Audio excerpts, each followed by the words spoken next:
OK, let's go. Yes. Zvuk je posložne mechanické vlnenie s istou vlnovou dĺžkou, odpovedajúcou frekvenciou, s istou farbou a intenzitou. Zvuk je spojitá analogová informácia a môžeme ho znázorniť sinusoidou.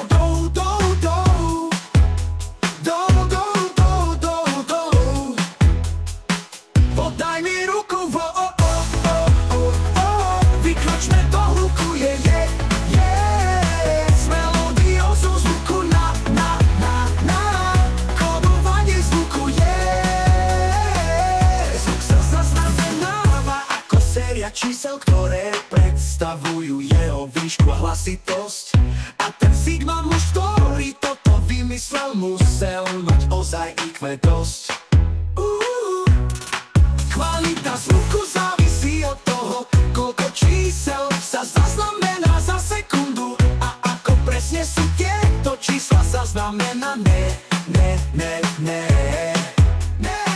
Podaj mi ruku, vykročme do hluku,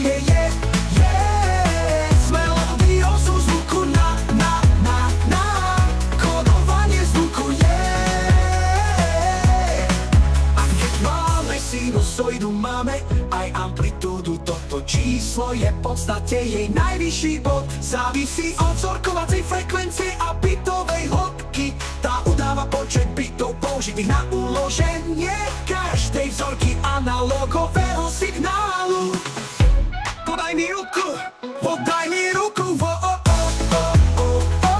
vykročme do hluku, s melódiou zo zvuku na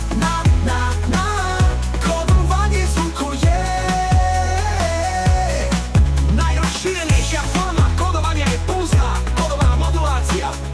Z analogového signálu stane PCM zvuk. Musí najprv prejsť vzorkovaním, potom kvantovaním a kódovaním. Vzorkovanie to je zachovanie hodnôt zvuku za niekoľko mikrosekúnd.